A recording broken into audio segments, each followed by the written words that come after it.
Do we have too much government? We need to put people ahead of corporate profits. This system is so lopsided. This threat is a real threat to democracy. And I think that's really important. That's something we haven't been doing in this country for a long time. Where do you start? What do you do? How do you do it?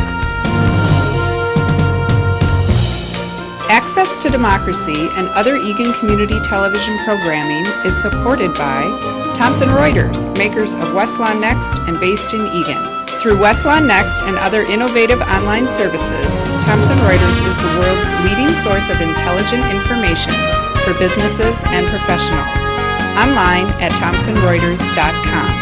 And by U.S. Federal Credit Union, the member-owned financial institution offering service, value, and experience you can trust to the greater Twin Cities community.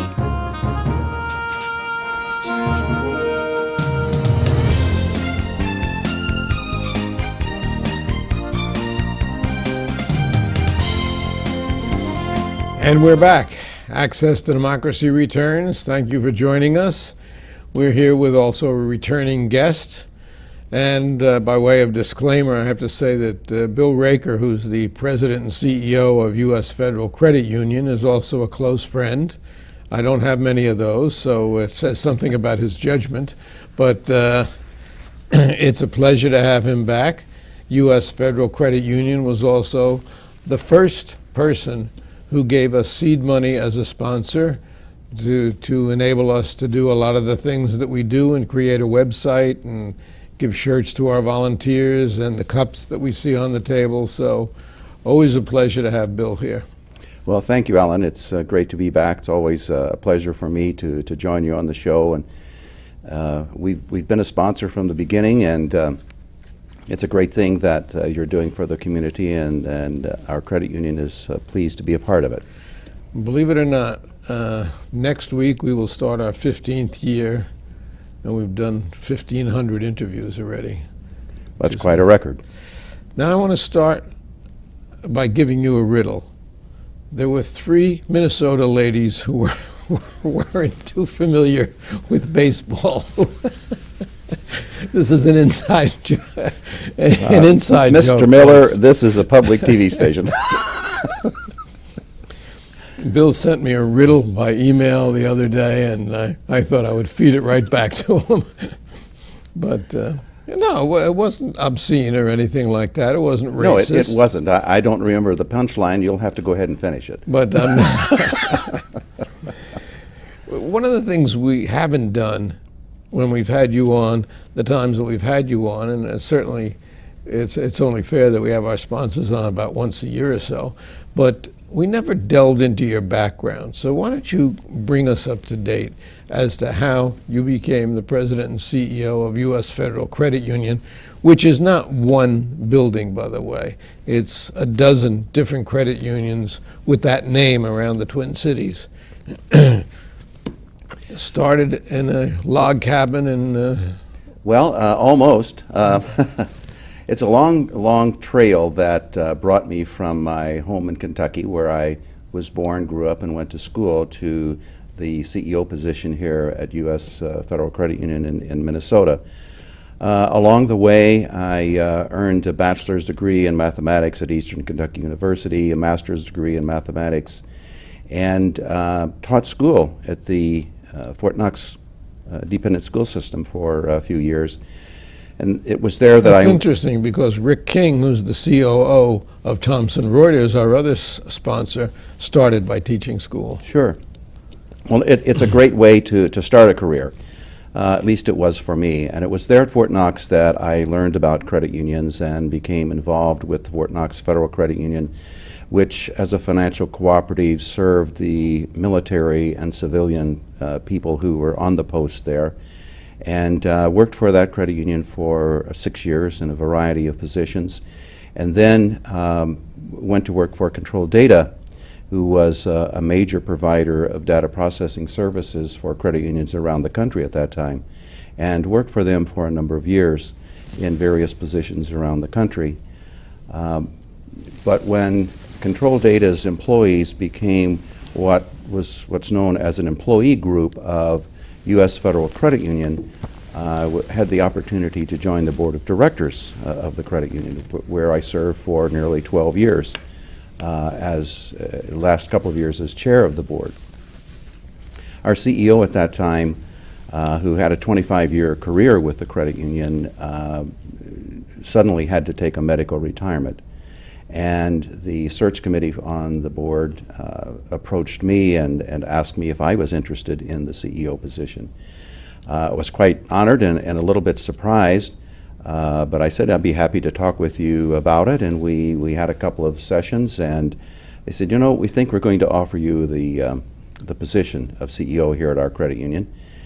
And I was, at that time, with 22 years of service with Control Data, and was about to be relocated, reassigned to a new responsibility with them, and I thought, well, maybe I'll just stay here in Minneapolis.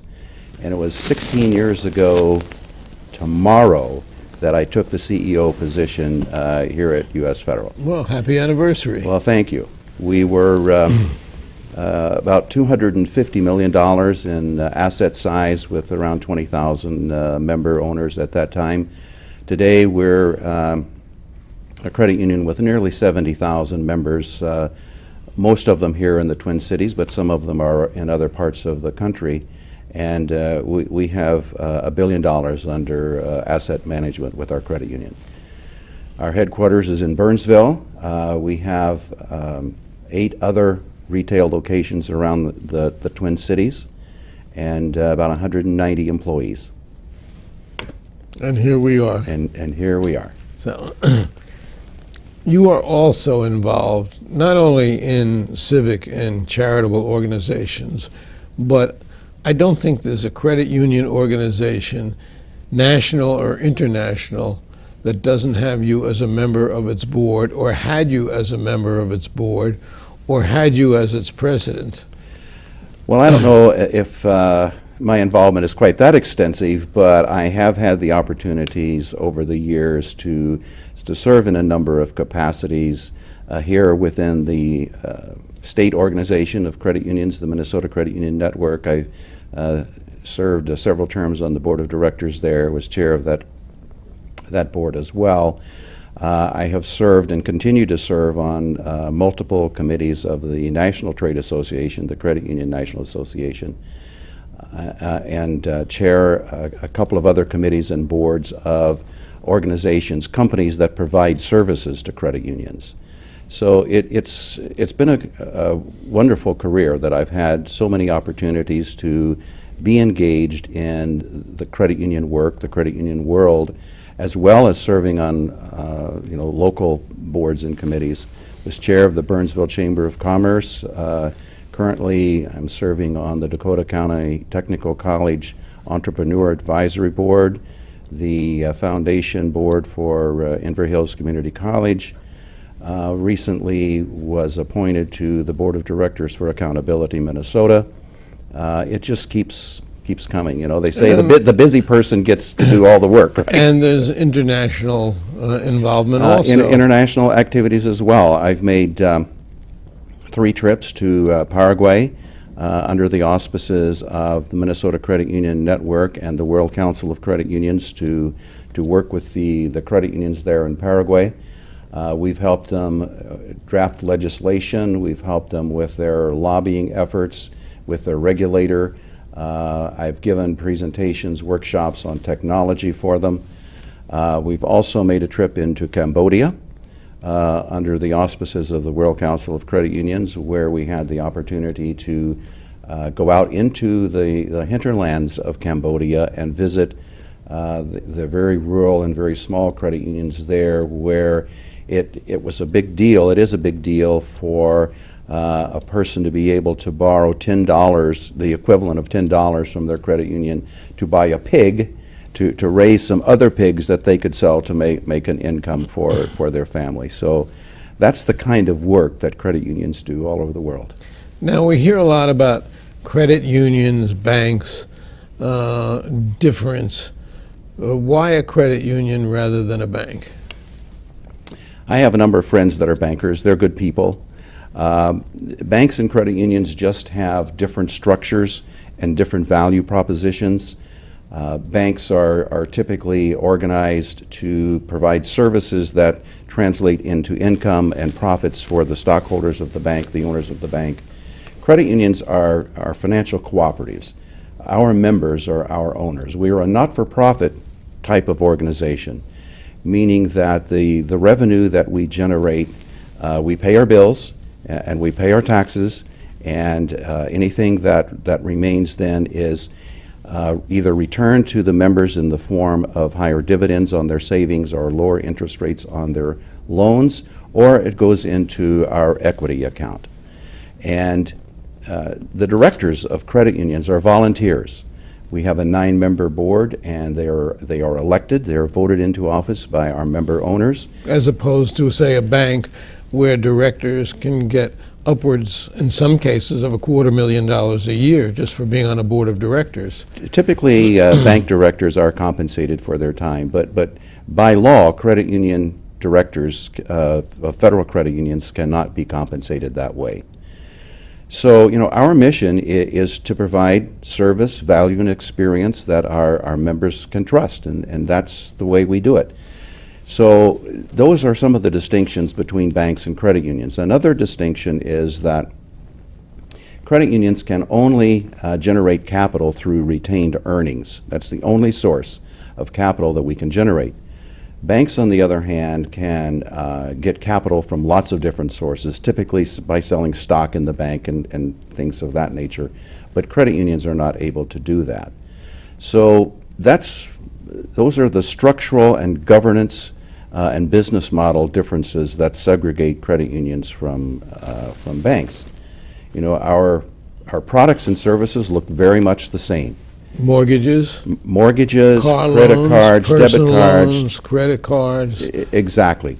Virtually any type of consumer financial transaction or instrument that is a loan or a savings product that is available through a community bank or even large national banks is available through a credit union. And yet there's a movement right now by the large banks, and by the large banks we have a few of them in this country, that say that credit unions are getting an unfair advantage over us, which boggles my mind, especially when I see that the banks almost brought down our economy. I didn't see that with credit unions being named in that debacle, that fiasco. Why are banks lobbying Congress now to take away whatever it is that they're seeking to take away from credit unions? Well, the line that the bankers have talked about for many, many years about credit unions not being taxed is really extremely misleading. And the purpose that they're trying to serve with that, I suppose, is to have credit unions convert into banks. But here's the deal. Credit unions do pay taxes. We pay our employment taxes, we pay our real estate taxes, we pay all of the taxes that go along with operating a business. But by federal law, federal credit unions are not subject to corporate income tax. Instead, our dividends are not paid to stockholders. Our dividends are paid to our member owners, who then in turn are taxed on those dividends that they receive. Now, why the banks are so disturbed about the credit unions is a bit of a mystery. In the state of Minnesota, banks control at least 96% of the consumer financial business, and credit unions maybe 4%. At the national level, it's slightly different. There's maybe 5 or 6% of the consumer business that credit unions across the country serve, and the other 95, 96% is owned by the banks, by community banks, large regional banks, and the mega national banks. So why they would see credit unions as a threat to their business is beside me. Because they want it all. That could be one of their motives. Very, very likely it is. That seems to be the motivation in a society right now. Greed. We want everything. You don't believe me? Ask the Koch brothers. I want to ask you to comment on that. The banks claim that because credit unions don't pay corporate income tax, because we do pay all of the other taxes, as I explained, that's an unfair advantage. What's interesting is that roughly 80% of the community banks in Minnesota are organized under what's called Subchapter S, which means that they don't pay corporate income tax either. So, it's a little bit of a dichotomy there, irony, about the claim that these banks have. We don't see that as that much of an advantage. If having a credit union charter and being owned by the members rather than stockholders, and having what the banks term a tax advantage, if that is so great, wouldn't you suppose that there would be a lot of banks who would want to convert their bank charter to a credit union charter? One would think so. One would think so, yes. We've only seen that happen one time here in Minnesota, where just recently Thrivent Bank did convert from a bank charter to a credit union charter, but there were some regulatory reasons why that was an advantage for Thrivent organization, the Thrivent Brotherhood that owned that. The bottom line, as I see it, though, is that being a member of a credit union enables you to be an owner of something and get some dividends out of it. If you join a bank, the chances of you becoming an owner of that bank are slim to none. And the fact of the matter, the bottom line, of course, is profit. And the profit go to the shareholders, who are generally moneyed people, much more so than the average credit union person. So that I don't see where it's competition. I can't understand why the banks are really, really lobbying Congress to change the system. Well, there's a place in our society and in our financial world for both banks and credit unions.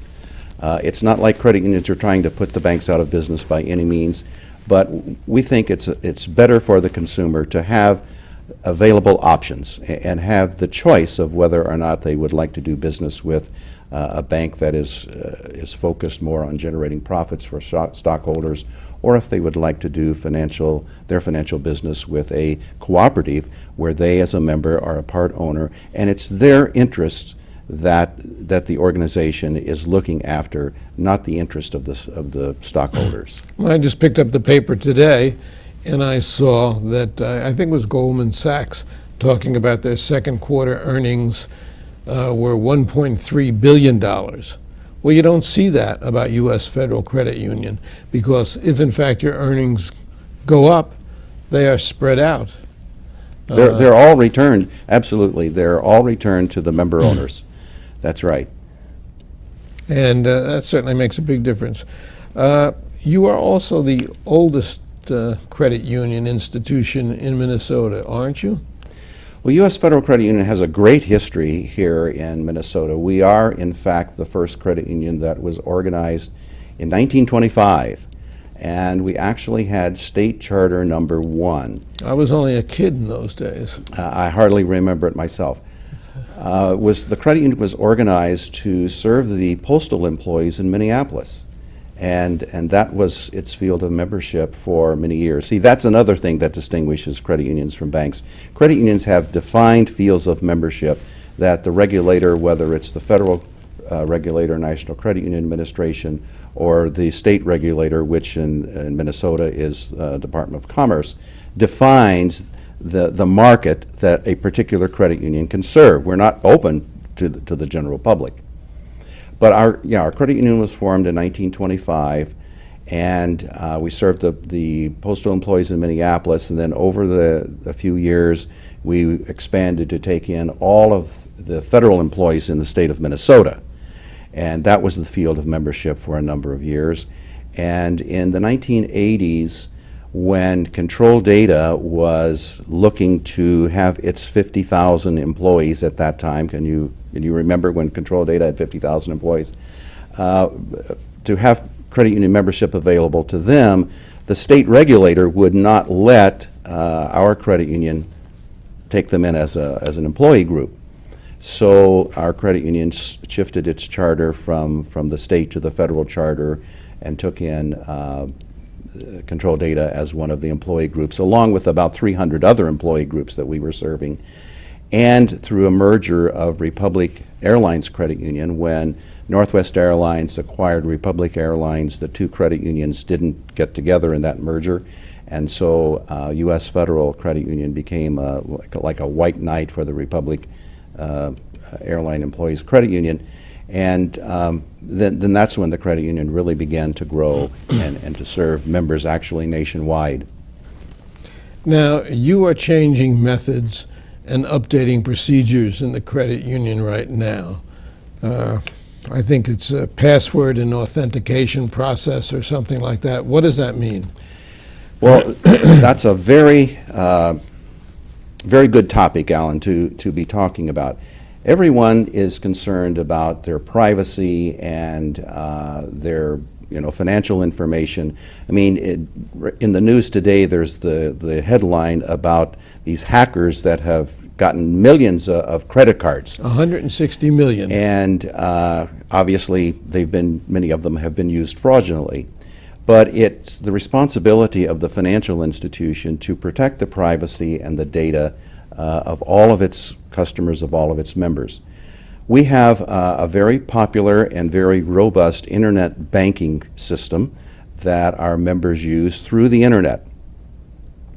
And the provider of that service that we work with has a very robust security system.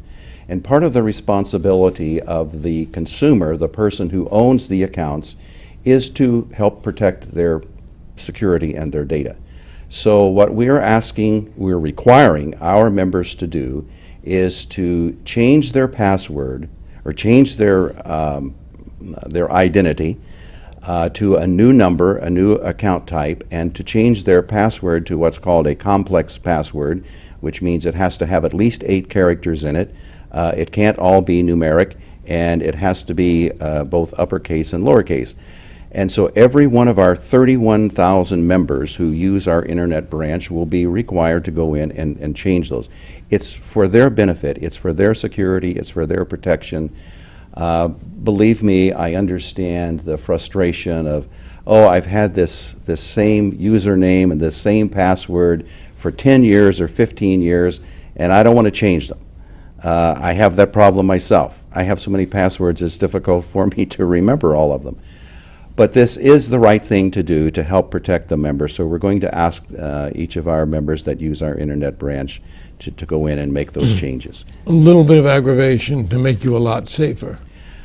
Well, we hope the aggravation, if there is any, is minimal, and all of our employees at the credit union are geared up to help our members do that, to communicate to them the process and to make it easy as possible. But you're right, if it is a bit of frustration or a bit of disruption to a person's routines, it's temporary. Once it's done, and the added security is, in a phrase used in the business, priceless. Now, one of the things that you do is you're involved in a lot of civic, and I'm speaking of the bank now, civic and charitable ventures. I mentioned that you were the first person really to become a sponsor of us, and as a sponsor of public TV, you don't get a chance to put a large commercial on.